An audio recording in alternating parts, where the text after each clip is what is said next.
The following content is not intended as a substitute for professional medical advice, diagnosis, or treatment.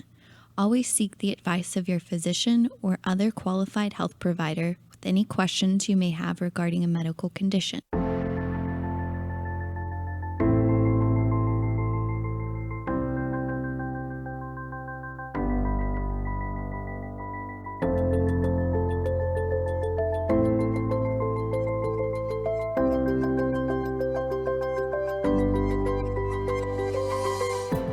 You're listening to the Everyday Therapy Podcast. I'm JC Rader.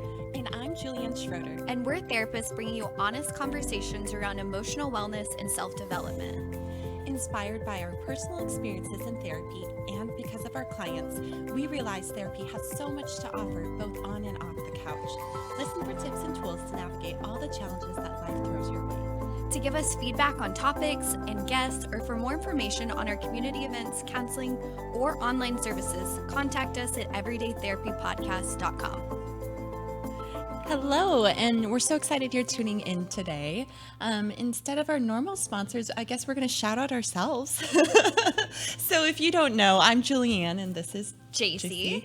And we're both therapists at Right Rock Counseling here in Dallas, Texas.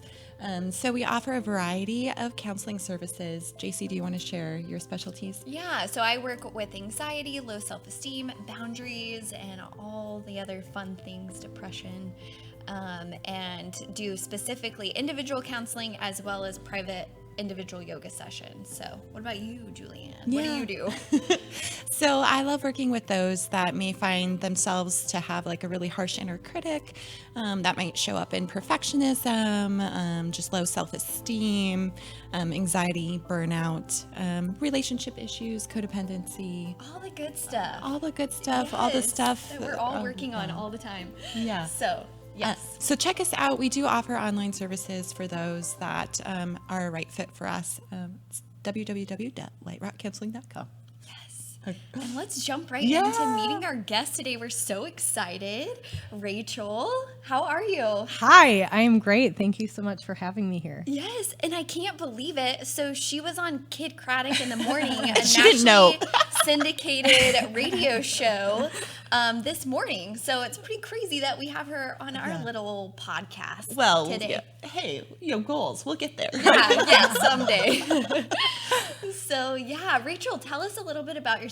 So who are you? I am Rachel Sipperley. I live here in Dallas, Texas. And Have you always lived in Dallas? I haven't. I actually grew up in Michigan on the Okay. west side of the state in Grand Rapids. beautiful. It's gorgeous. It's gorgeous in the summer for like 3 months. The rest of the year is not gorgeous.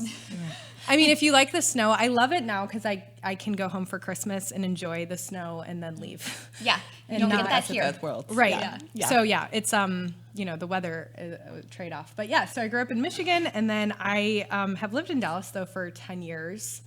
So I say that I'm from here. You're a now. Dallasite I'm now. a Dallasite Yeah. now. My entire Adjusted by adult now. life was spent here. So Yeah. Yeah. And you've really made some roots with business and otherwise here. yeah. So roots-wise, I actually bought my first house, I think when I was 21 here, and then I Whoa. bought and sold 3 other houses. So in that capacity, I have some roots here, but I don't have, family here, friends definitely from the years of being here, but then also launched my first official company here a couple years ago. So Yes. Oh my gosh. And I want to get into all of that, but like, how do you get to a place where you can buy your own house at 21?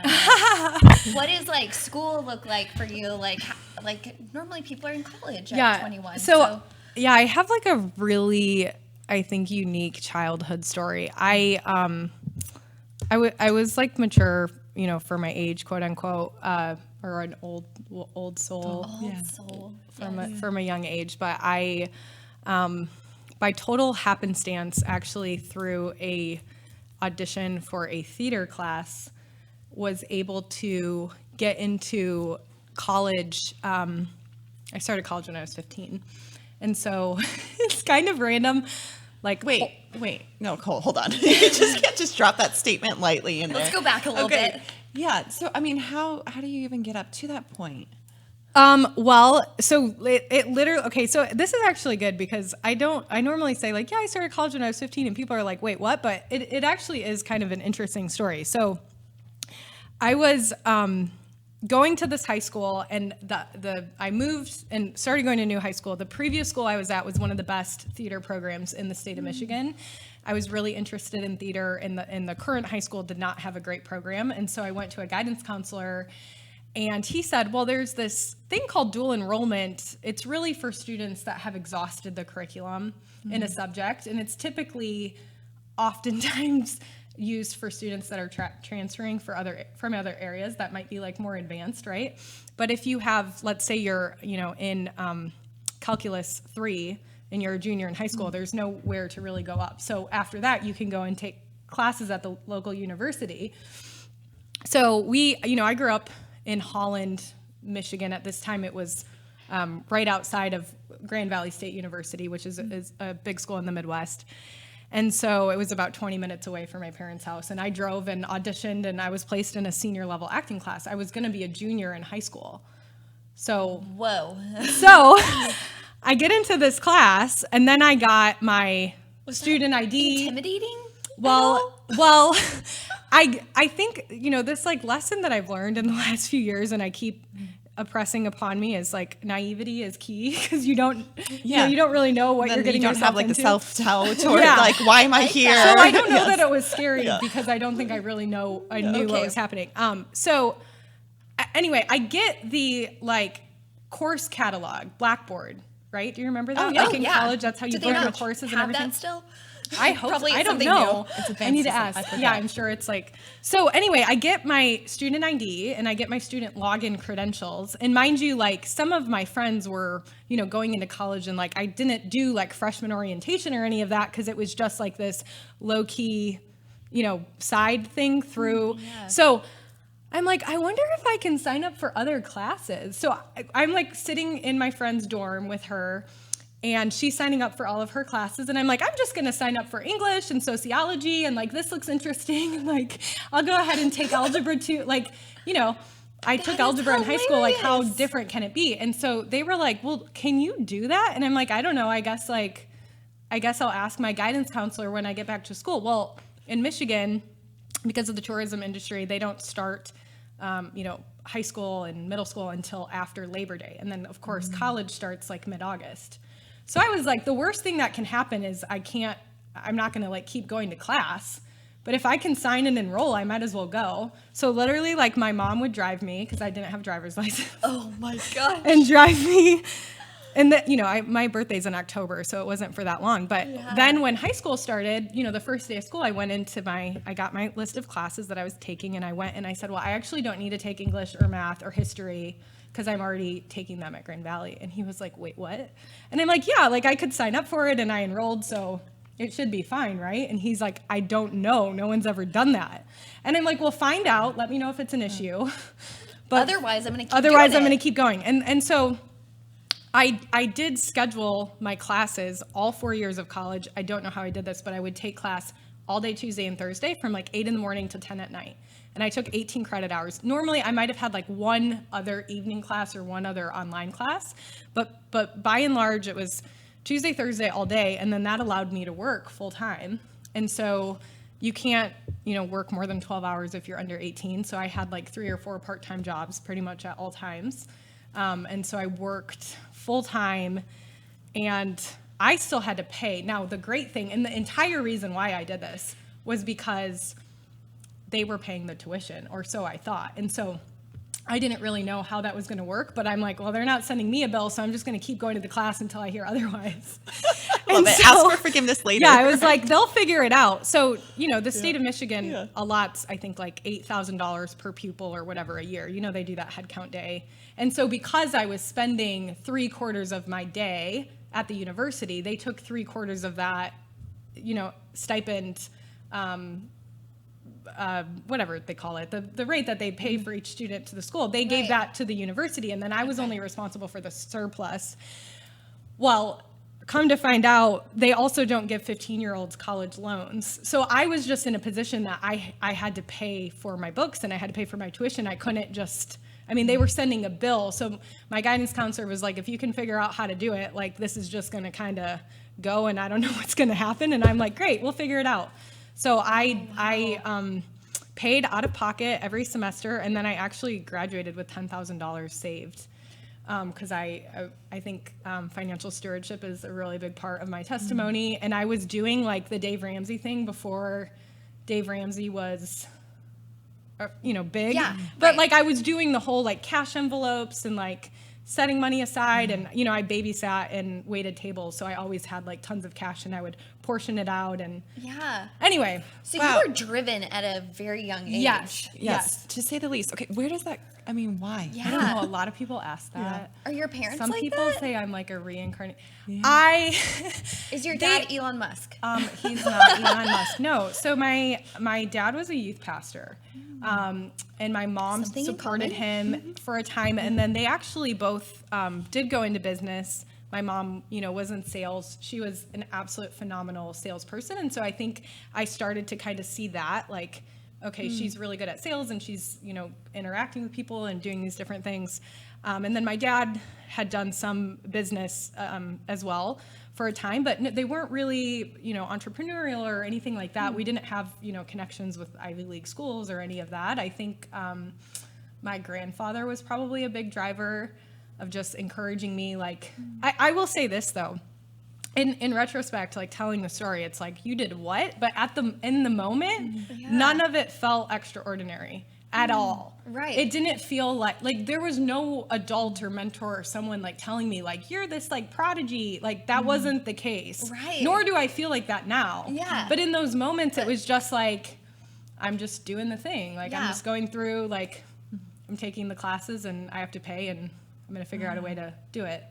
That's amazing, like insane. So it seems like very natural to you to like push and motivate. Yeah, I think I had this like drive to do something bigger than myself from a really, really young age. And I knew that I wanted to do something that really impacted lives and that made a difference. And so I think in those moments, it was a huge sacrifice, but I am so long tail in how I think and futuristic that I was like, well, yeah, like I'm working my ass off now, but all of my friends are going to be in $100,000 of debt and I'm going to be making $100,000 Yeah. like the year I graduate. So I'm going to be like, I was just thinking of it like it's this little bit of chunk of time now, but like I'm going to have. In the long run. Right. Yeah.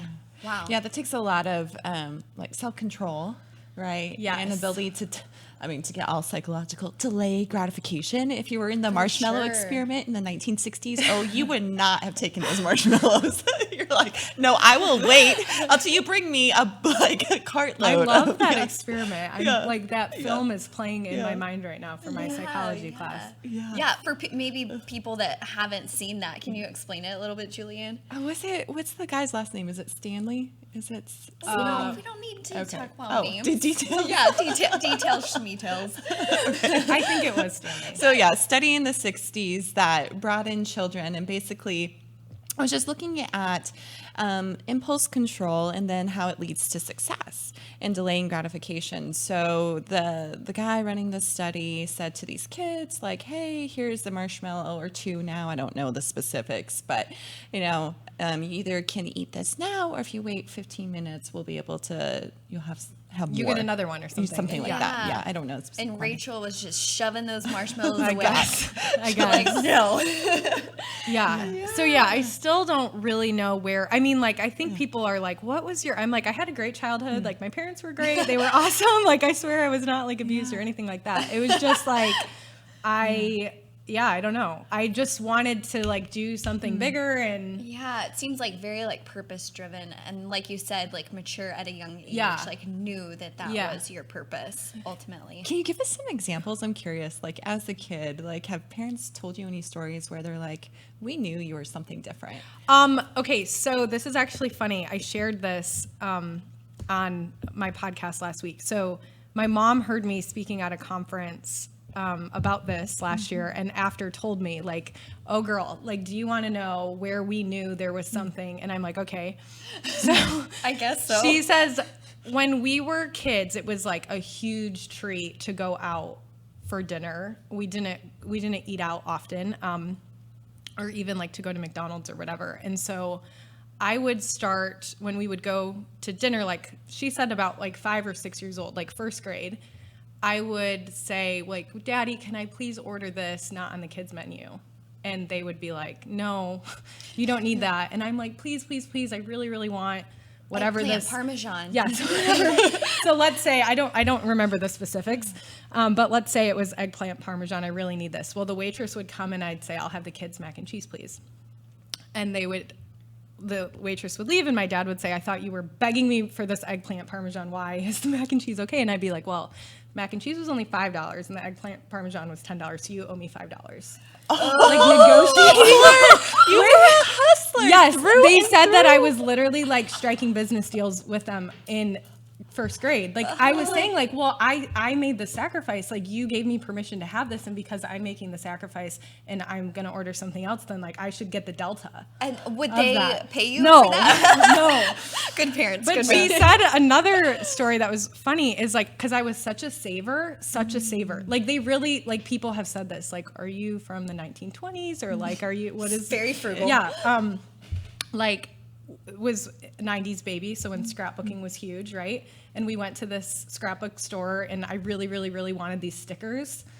And my mom was not going to buy them for me. So I bought them with my own money. You know, this is like first grade again, whatever money I had made from chores or, you know, whatever. Negotiating. And then cried for like 5 hours after, like I didn't need them and I shouldn't have bought them and it was a waste of money. And they're like $3 stickers. But my little heart was like devastated that I had bought this thing that I didn't really need. And when I got home, I realized I didn't really want it. And I think the really cool thing about my parents is my mom said, yeah, that's going to happen.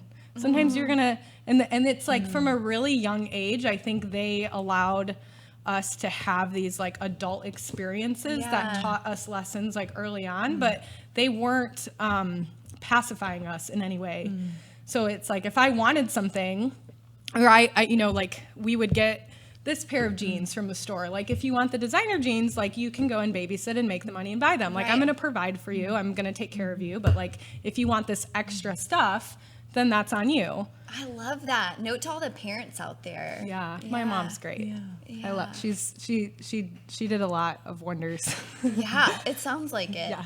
So, okay, so you are taking college courses, like take us through like what happens next. Okay, so I graduated and I considered going to U of M for my MBA. And at that time I was waiting tables at a Logan's Roadhouse. Love it. I do love Logan's still to this day. They have a great deal also. They're like, hard they to do, find like, now. I know. I don't know. I think they're kind of like, I always go when I'm back in Michigan because you can get like 2 sirloin steaks for $13.99. See, still It's trying like to a find the great deals. I'm I going to know. take Rachel Always. to Logan's next time we go out to dinner. So anyway, this day I'm like looking and you know, considering going to U of M, and then I realized that the 6 people sitting around the table that were my coworkers all had their MBA. And I'm like, maybe getting an MBA in Michigan is not the right career choice. Like, I don't want to be waiting tables if I have a master's degree. And so I talked to a guidance counselor who said, really, Rachel, like, if you're 20 years old and you have your master's degree, no one's going to hire you because you have this, like, work experience, sure. But, I mean, my work experience at that point was I was a lifeguard, I was a nanny, I was a barista, I had waited tables, so I had done all the you know, service jobs and that, but I really needed like some corporate experience. And so I actually had known a few families that had moved to Dallas through the church that I went to. And I didn't really know them, but it was like they went to my church in Michigan and then they were down here, and I kind of knew there was like some sort of connection there. And so I came and visited Dallas and fell in love with the city. And I really liked the church, and so I was like, this is going to be great. And, you know, I should back up and say prior to that, I was looking up, like, where's the best place for up-and-coming young professionals? And it was That's what Dallas. I was thinking, like, And so- Dallas would be a perfect Yeah, place for you. and so that's what kind of made business-wise. me like, oh, yeah, like, we know some people there. Like, I don't really know anyone, but, like, I'll figure it out, like, you know, if something happens, like, at least these people know my parents and they'll take care of me. You know, as long as there was some sort There's of... some connection here. So I packed my car with everything I owned. My mom and I drove there was like shoes, purses, every single window was covered. It was like this I've done that, tiny actually. Yes. space across the country. Found a roommate on Twitter on my way down sometime between Tennessee and Kentucky. And so on the drive. So like moving to this apartment and like I said, I had $10,000 saved. So I was like, okay, I can at least make it if I'm going to have $595 a month for rent. I had it all figured out that I was going to be square for 6 months if I didn't get a job. And I ended up getting a job the day I moved here. And so I did that for a little bit. And then that figures with your story so far. I went on to work for Aramark Uniform Services, which at the time seemed so not sexy and not glamorous. I was going to be selling uniforms, but little did I know like how much that was going to play into this domain expertise that, you need to understand how wash loads and garment processing and barcoding and transportation of garments and all of that, like crazy, right? I think how the universe orchestrates our steps and all of those little pieces kind of fall into play. So, I worked my way up kind of the totem pole there. And anyway, that was the original question. How did you buy a house when you were 21? We're going full circle back. Yeah, no, it's so fascinating, your story. So when I moved here, I worked for this organization called Cares by Apartment Life. And what it is you live in these apartment communities and for either completely free or highly discounted rent. And the intention is that you are almost like a chaplain, if you will, of the community, but you're working with residents and you're planning parties and events. And the business concept behind it is, if you live in a community and you have a friend there, you're 3 times more likely to stay. And so that helps resident retention and it reduces their turnover costs. And so that's why it's, a benefit. And so for those 2 years, I did that on top of my regular job, but it was like not a big thing to me because I was leaving 4 part-time jobs. So this was like a brief, like it felt like I was on vacation almost. And it was, fun planning events and doing all of that. So those 2 years, I paid myself a mortgage every month. I would set it aside and say like, okay, even though I get to live for free right now, I'm still going to so after that, I just bought my first house. I saved up enough money for a down payment. And then I got roommates that moved in to cover the mortgage. And then after a year, I still that year continued to pay myself a mortgage, even though they were covering it. Because what if something happens to the roommate? What if they move out? Whatever. And so by that point, I really had because I was such a saver, I'd say probably a good year of income saved at that point. Enough that okay, if I lost my job tomorrow, I'd be able to live a year. And so I just kept keeping that savings going. And so then I kept buying houses. Because I would save up enough money for another down payment. Right. And then I would buy the next house. So another thing of naivety is key. Had no idea that that's also kind of circumventing the system a little bit because I was buying these properties. And I mean, it was all perfectly legal. I don't want to say it was illegal, but I would just buy them and then move into the next one and keep the last one and rent it out. So I wasn't getting and again, I found this out years later. Now probably I'm going to have the tax someone after me, but it's the IRS probably will not be tuning in. Basically, I had it as my homestead, and then when I moved, I didn't have to do investment property mortgage, so it worked out really well. Because then I would keep tenants in the other house, and so I continued to do that, and so it's even into my career, I was working my way up the corporate ladder, started making really, really good money in sales. I still kept the side hustles going because why not? Yeah. And at that point, it was almost like passive income. Sure. It was, pretty simple. Yeah. Wow. I mean, so besides discipline and the ability to see into the future and plan and have that security, also seems like you have this immense ability to trust in yourself and confidence that you're going to figure it out even if you don't see the end in sight. Yeah, and I think that circles back to naivety is key, perhaps, because it's you don't know. And I always say this, and my team laughs at me, but my mantra is you don't know what you don't know. Yeah, and there's a lot, and until you do know it, you're not going to know it. So you need to surround yourself with other people that do. I don't think that I ever saw it as a feat or some sort of mountain I was climbing. It was just put one foot in front of the other. And Yeah. Was there any like self-doubt moments, or is that just not really something that you struggle with? So I'm thinking in retrospect, I mean, today as an entrepreneur on a almost minute by minute basis, Wow. that is Yeah. just being authentic, you know, Right. being raw, that is still relevant. I think, sure, like there's moments of, can I do this? I think that one of the kind of unique challenges early on, because of my age, you know, like when I would show up to meetings, people, you know, sometimes I would be with another executive and they'd be like, is it take your daughter to work day? Wow. And like, I'm like, actually, I'm his manager. He works, you know, or whatever, you know. Yeah. And so it's like hard because I think people didn't, well, and then on the flip side of that, sometimes I would go into meetings and the men after the meeting would say, oh my God, like you actually have a brain. Oh. Wow. And I'm like, excuse me. Thank you. I think. Yeah, like what is that? Like, and then they would say, oh my God, no, like you're actually like really intelligent. And I'm like, yeah, I'm an educated woman. Like what, just because I come in, like, so that always, I think in those moments, it was like navigating all of that was really hard. And it was less of your self-doubt, it seems like, and more of like others doubting you, that you had to kind of like put boundaries up. Yeah. In a way. For sure. Yeah. For sure. And just figure out what that looks like and how to gain trust and how to gain respect, I think, because you're not taken seriously and you kind of have to like, you know, prove yourself in a way. You have to work twice as hard being young and being female. Mm-hmm. Yeah.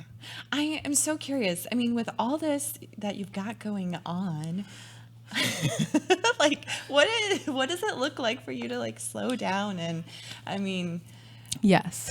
Yeah, since we are everyday therapy podcast, like how do you take care of your Can I mental start coming health? to you every week? I think that you have a new how do client. you take care of your mental health as an entrepreneur? It's a big deal. Yes. So a couple things. I think, you know, one thing that I've really tried to incorporate this year that I haven't done a great job with, but I'm trying, is doing more yoga and meditation. Was I your first class?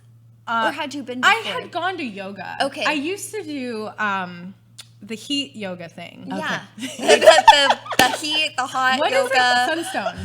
Okay. Sorry. I loved Sunstone. Yeah. But it like smelled too bad for me. It It's was too sweaty stinky and sweaty, and your hair is always. Now, I remember when you came to my yoga class, afterwards you were like, that was so hard for me. Okay, so apparently And it's like a slow, gentle class. Yes. I'll say that. So my interns like write down funny things I say. They said that I don't remember saying this, but I'm sure I did. I was like, oh, I don't do yoga. That's like a mind prison. Mind prison. Because it is so hard for me to like stop, calm. And honestly, it was so hard because I'm so go. Like there's a million things going on all the time. Like, and I don't mean to sound like that, but it's like I have a lot of people to call back. Like I'm trying to like follow up with people and like get back to text, and my mom is like, you never talk to me, like I don't even know you, what's going on? And I'm like, Mom, I'm sorry, I need to call 7 people before I call you back. So it's like sitting down to do yoga, I'm thinking about all the other things that I could be doing. Oh yeah, that to-do list is like And so running long.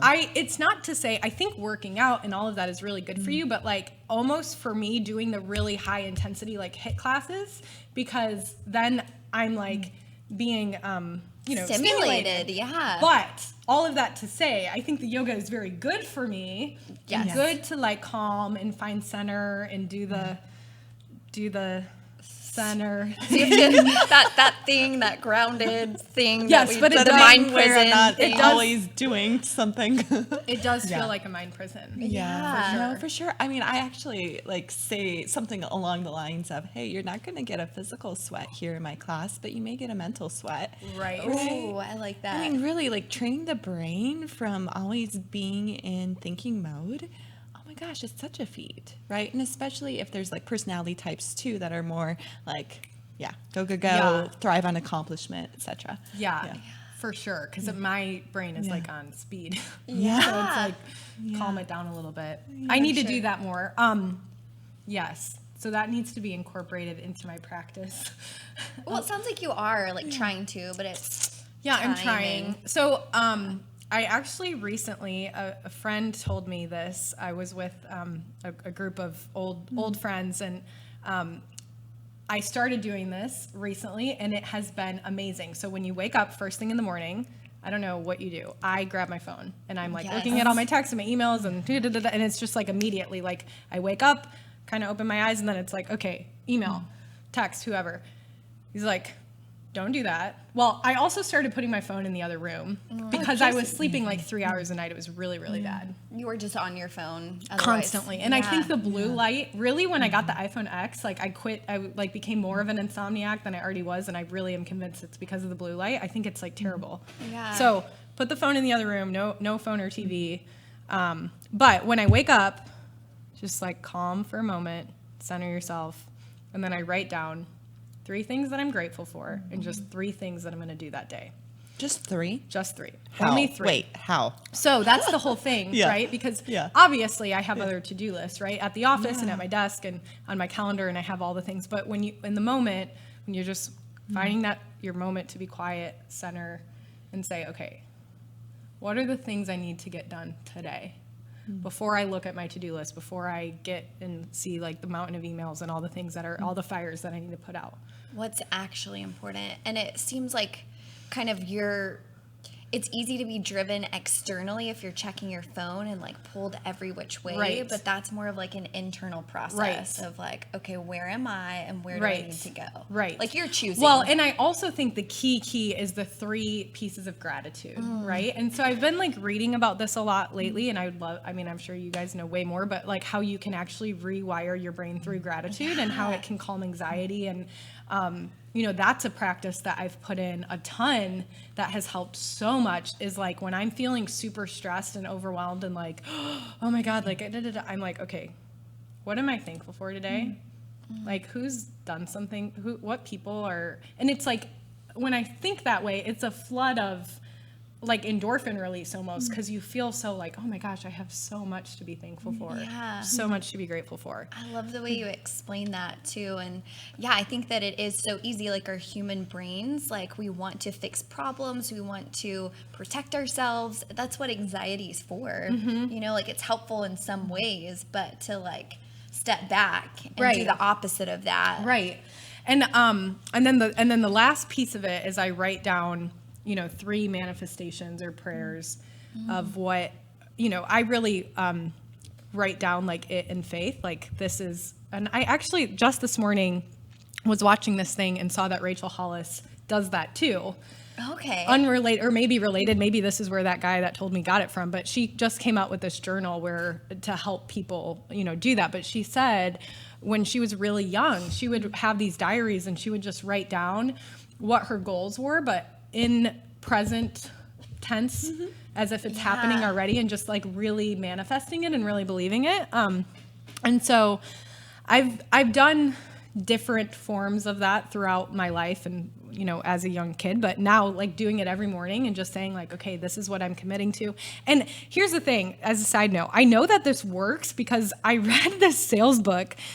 This is like another story. When I initially started working at Airmark, the first time they didn't hire me because they said you're too young and inexperienced. They gave me the job and then they found out that I was only 20, supposedly. Or the recruiter told me I got a job. I quit my job where I was working because he said, you're going to be getting your offer letter in the mail. And then like a week later, he's like, sorry, I was wrong. They're not going to hire you. They went with someone else. And I'm like, I already quit my job. I already found a replacement. I'm training my replacement. Gosh, I'd be in panic mode. What am I supposed to do? I mean, I was like, that was my first like gut wrenching, like, oh my gosh. Cause I'm like, how am I gonna, like, I'm all alone in Dallas. I don't know, So he said, you know what, you need to go to the library or wherever. He probably didn't say go to the library. He probably said go to Barnes & Noble, and I went to the library. Because you're saving money to go to Barnes & Noble. He probably said go to Barnes & Noble. So go and get books on sales and learn the vernacular and figure out how to speak to it. And so I did. I got a bunch of books from the library on sales. And they, talk about how you can, the manifestation thing or saying things. And so I did this. Starting then, I would write on my mirror, I love to cold call. I love making cold calls. And I would literally say it as I was doing my makeup in the morning. Cringing as you're saying that. No, but like with a smile, like, I I love making cold calls. I love talking to people that reject me because it helps me learn like these things that were in this book. And I'm not kidding. So I started after that, I went on and got this job in locum tenens recruiting, calling doctors, 100 doctors a day. And so all of that being said, like it felt like the biggest point of rejection, like, oh, I thought I had this and blah, blah, blah. But it's like God's timing, because that allowed me this time to learn how to sell on the phone, which was a skill that's absolutely required if you're in any, I think, in any sort of sales. It's probably a little bit different now with social media and all of that, but really you need to know how to talk to people on the phone and be able to be convincing over the phone to get an appointment to meet with them, right? And so in this moment where I felt like, oh my gosh, like my heart is being ripped out of me. I thought I was going to have my dream job and now I'm not. I think it was really the universe orchestrating my step and saying like, no, we're going to put you into this place where you need to learn this first. And then I started doing really, really well at that job and, you know, kind of climbing my way up there, and Airmark came back and said like, okay, you're doing so well. Like, you know, another manager said, you don't have the experience, but I believe in you and I'm going to take a chance on you and we'll bring you back in. Well, I then had 5 months of this like sales training essentially, right? Yeah. So we started making cold calls, which again, everyone hates. No one wants to do. Except for Rachel, she loves it. Because I had told myself in the mirror every single day almost, right, for 5 months, I love to cold call. And I just like made myself believe it and speak it into myself. And so then when we started doing calls, I was booking appointments left and right. And people are like, what are you doing? How are you doing that? And I'm like, you need to write it on your mirror. I love to cold call. They're like, oh, and they would be like, what are you talking about? But no, in all serious though, if you really are connected to what you're doing, it just translates. It does, right? Yeah. Like there's not this pressure of, am I doing this right? This is, okay, I'm connected to this. Yeah, for right? sure. Yeah. And I read, since this is on therapy, and I read this really great book by Caroline Leaf, who switched on my brain, and it like kind of talks a lot about that and how you can rewire and you know, your neurons and how you can have black spots on your brain and negativity can cause, I don't know what you guys think about that or if that's so interesting. No, I'll I have to look that totally up. I mean, I think the idea of just like negativity and like getting stuck in that is like not good for you. Yeah. And there's like, you can change.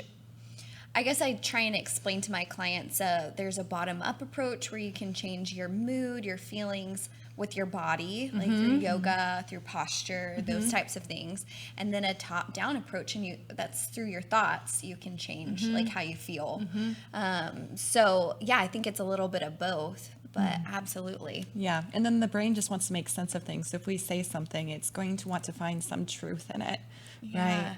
So maybe you don't have to love cold calling 100%, but maybe there's a part of you that's like, oh, I can get on board with this in some way. And then it just like builds on it. Yeah. I don't know. I don't know how it works. I don't know how it works, but it works. But it works. I think manifestation, prayers. Yes. All of that. I mean, I totally believe like speak it and it will be, speak it in faith, speak it to the universe, whatever you believe, but like put it out there. And I think, you know, speaking it is powerful. I think we have so much power in our words and in our thoughts. And like, you know, I was always taught like what you meditate on is what you think about, and then what you think about is, you know, what you do, and what you do is who you are. So it is like right back to here, how you're spending your time, what you're, you know, thinking about and processing. Yeah, just thinking of like self-fulfilling prophecy in a way of like, if we're thinking about ourselves in a negative way, like that negative thing will probably happen, or positive, like we're going to do those things to get us to that positive place. So yeah, for sure. Okay, I want to hear about, I can't believe we haven't even talked about this yet, but your current company that you're working on is Rent My Wardrobe. Tell us, okay, how you got to that place and what that is. Sure. So, I'll start with what it is a peer-to-peer app for fashion rental. So it very much is akin to the Airbnb platform. If you've used Airbnb, or if you've used like the Turo app for renting your car out. Who hasn't? For sure. Unless you're living under a rock. Yeah. Right. So, and it's so, I'm so glad to hear you say that, because now it's like second nature. Like, but just remember like 10 years ago, before you heard of Airbnb, when you were like, I'm going to let a stranger come and sleep in my bed. What? Oh, for sure. I'm sorry. That's super creepy and so weird, true. right? Yeah. And so like, just keep that in mind, because I think initially when I was starting this off, people kind of were like, you're crazy, no one's going to do that. And I'm like, everyone is going to do it. Everyone is going to be running clothes. It is going to happen. Like, when is the last time you purchased a CD or a piece of music? Some people do. Some people are really into it and have albums. But like, for the most part, the majority of people are using Apple Music or Spotify, participating in the sharing economy. And so I didn't have a background in fashion at all. But I saw the trend of the gig economy and the sharing economy, and keep in mind that because I was the side hustler and always looking for kind of these monetization hacks, and I knew from a really young age I want to do something that gives back and makes an impact. I want to do something to empower women. I want to do something to teach people about financial stewardship and how I've been able to go through my career and have these financial, I don't even want to say a breakthrough. It really was just stewardship. It was just budgeting and being able to do the, delayed gratification? Yeah. So how does that work? So I wanted to incorporate something like that. And again, like, I was a 90s baby, so I grew up in the Mary Kay and the Amway. I was, from Michigan. Every single college building that we had was named DeVos or Van Andel. Those were the guys that started Amway. So it was like kind of this pyramid thing was like a big part of life growing up, and everyone sold Amway, and everyone was trying to recruit you to sell Amway and get the whatever. And so I knew that didn't work, but what I knew was that people wanted a community and they wanted to feel like they were a part of something. And so at that time, I was going out in Dallas. I had a lot of girlfriends. We would go to these parties. We'd go to these events. We'd always need dresses and clothes to wear to these parties. And so Instagram and Snapchat came out, and suddenly we were all being photographed together, right? And so while we all swapped clothes with each other, because of the Instagram photos, we weren't able to swap on a consistent basis because we were repeating each other's outfits. And so that's why. That's why we started this. This is why. So then my girlfriends would spend like thousands of dollars on these clothes that they would wear one time, and they'd be like, I'm going to wear it again. I'm not going to sell it, and da-da-da. And then finally 3 years later, they would do these closet cleanouts. And it was like, by that time, the stuff was like, okay, I can't even sell it on Poshmark now because it's dated or worn. And I'm like, why can't you rent it while you own it? And why isn't there a way? And so it just, and really like, it came from like a need of, why isn't this a thing? Why isn't anyone else doing this? And so we started, researching, is there any other peer-to-peer fashion rental apps? And we couldn't find anything. And so I thought, if I don't build this and start this, someone else is going to do it now. Someone else is going to do it. And initially I was, wanting to do it with a girlfriend of mine. She decided not to and said, hey, by all means, like, trust, like, go for it, go for your dreams. This is not for me. We did it for like 3 weeks, and she's like, I can't do this. This is like way too much. Like, I don't want to be a part of this. I don't want to do anything. And that was like really, really hard, because I'm like, I'm going to start this with my best friend, and it's going to be amazing. And it was like, okay, well, she lasted for 3 weeks. So, or is this going to work or not? And honestly, the first year was like fall on your face. Like, people say fail and fail fast. This was like fail like as hard as you, and then like you keep going, and fail again, lower and lower and lower. But I kind of have pause with the term failure, because I think it really is like opportunity. And I've tried to like look back and think of that, right? Like, in all these scenarios in my life, and it's literally crazy, like today in 2019, to look back at all the single puzzle pieces that went into play in my story and my journey. But I am a like absolute believer that it is for a very, very orchestrated reason that these things happen in our lives. And if you can look at it like an opportunity, right? So I think I'm going to have this job. I don't get the job. I'm heartbroken. But what am I learning in this experience? And why is the universe having me walk through this so that I can be prepared for something better? And so that first year was hell. I mean, it was so hard, gut-wrenching, on the floor in the fetal position, crying, feeling like you're, and it's a lot, because when you leave a corporate environment, you're used to having a manager that's telling you what to do all the time, telling you what you're doing good at, telling you what you're not doing good at. When you're a safety net. Yeah, and when you're a founder, there's no one at all giving you any sort of feedback. On top of that, you don't have any coworkers, so you can't metric, or you have no baseline for what am I supposed to be doing? Or am I doing a good job? Or am I not doing a good job? Like, that was really, really hard for me, because I think in every other experience in my life, and certainly professionally, like, I had a team. And so, you know, if something was going on, I could go to them, or I could say, okay, well, how is my performance? And so you have that support and affirmation. Right. Yeah. And so learning lesson, affirmation is key. And like, sorry, sweetheart, you're not going to get it in a startup. No one's going to be, I mean, of course you have friends and family that are encouraging you and super supportive. And like, I have the most incredible friends and family in the world. Like, I absolutely owe them. If it wasn't, I would not be in this place. But from a career corporate standpoint, not having that feedback is very, very challenging. Yeah. Very hard. So what did you do? I continued to just put one foot in front of the other and said, well, I really put my life savings into it initially. And, you know, worked with this development firm. It wasn't working out there. Again, like, there's so much I didn't know. I didn't know how to go about whatever, to take the steps to, you know, but in all of that, it's like, I am so glad and so thankful that I walked through that, because now I have such a better, deeper understanding of the technology, of how that works. And I think that, you know, running a technology company, you're not going to know. I'm not going to sit down and write code, but I need to at least be able to understand it at a high level and be able to direct teams and to, you know, paint the vision and to understand, you know, how those things work together, and how product and, you know, all of those things. So at the time it sucked, but now it's like great. Yeah. When I can just imagine you, I'm sure it's not like this, but like whenever you know, quote unquote fail, like this perceived failure, you're like kind of like internally a little excited of like, what am I going to learn now? So it's always like in after the fact. I think in the moment, and still to this day, Yeah. like, I'm like, oh my, and I try to, you know, like, I need to like listen to this myself and give my own advice. Right. Yeah, but it's still like hard it's for hard you. because you feel, and I actually just spoke, I was on a panel with three of the other founders from Dallas that have technology platforms. Mm-hmm.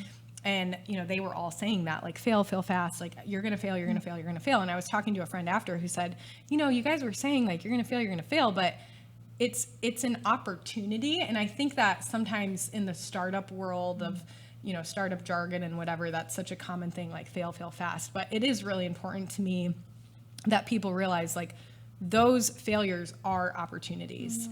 And that's so powerful. Yeah. And I think that, you know, success is built on a mountain of failures, not a mountain of successes. Mm-hmm. And so I love that imagery. Yeah, it's great, right? And so I think, you know, take one day at a time.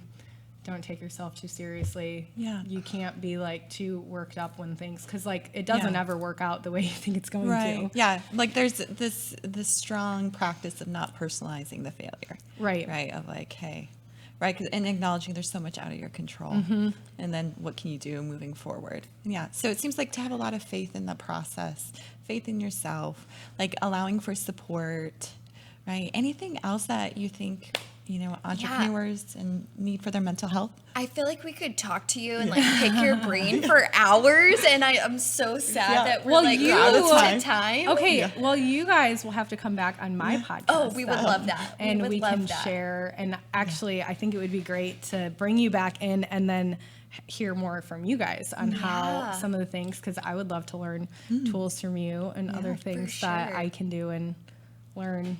Absolutely. We would So love we'll have to do part 2. Growth mindset, though, that's a good thing you have to have. So you're already killing it. But do you have any last words for our listeners? Final words. Final words. I will say, like, the one big piece of advice that I can give you is trust your gut and listen to your intuition. And I think the further and further I go in the journey, you know, my life journey and corporate journey and startup journey, like the more that you can learn to have that intuition and listen to that still small voice and know that sometimes in your mind it's not going to make sense, but like especially women, and not to say that men can't do this. I think men are fully capable of doing this. I think for reasons sometimes perhaps women might have that more innate intuition ability just because of mother instincts and all of that. And so I think, though, that we're born with it, but you have to practice it. And it doesn't just come overnight, and you have to learn how to listen and how to hear that and how to hear, that still small voice of whatever your gut is saying. And I think that oftentimes the challenging thing for entrepreneurial minded people is we are very emotional and simultaneously analytical. And so we have this or at least me, I don't want to speak to how anyone else is, but for myself, I'd have this gut feeling, and then in my mind I would logic my way out of it. So let's say, made up example, I'm trying to hire someone. I'm like, okay, resume looks great on paper, they have all the skill sets we need, blah blah blah. I sit down and meet them in the interview, and within 5 minutes I'm like, something's off with this person. But then I'm talking to them, and they interview well, and they talk really well, and throughout the interview I'm like, I must be biased. I must be whatever. There must be something going on with me that I had a bad impression of this person, whatever. And that's the thing that I'm saying. That could be true too. Or you could just have a bad gut instinct, and you got to learn how to figure out which is which. Right. And I don't really know how to tell you to do that other than practice and learn and try to find that moment in your own self that you're saying okay, is this right or not? And follow that. And so the moment that I made a shift and said okay, I'm going to listen to my gut more. When I have that initial instinct, I'm going to follow that and I'm going to go with that. And I'm not always right. Still to this day, I still have had instances in the last couple months where I'm I have a really good feeling about this. And then it's not right. Oh, so this is actually a new epiphany of mine this year that I also would say on that same vein.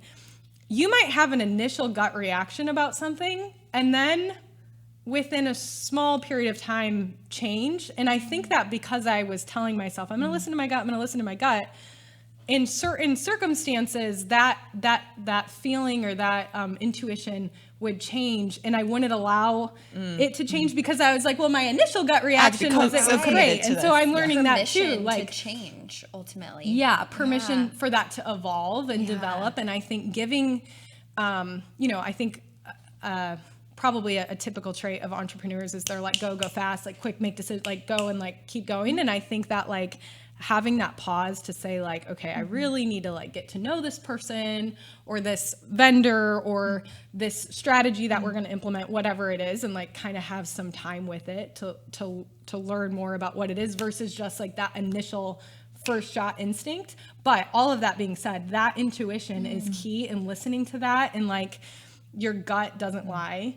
And I think that giving yourself permission to listen to your gut and not talk your way out of things in your mind is absolutely pivotal for success and for ultimate, for the outcome to be great. Well, it's really worked for you. Yeah. So but we couldn't agree more. Yeah. And we are so thankful that you shared your story, who you are. And I mean, I'm just so impressed, not because of your accomplishments, but really just, there's such a resiliency and just the mental fortitude that you have. Just keep on.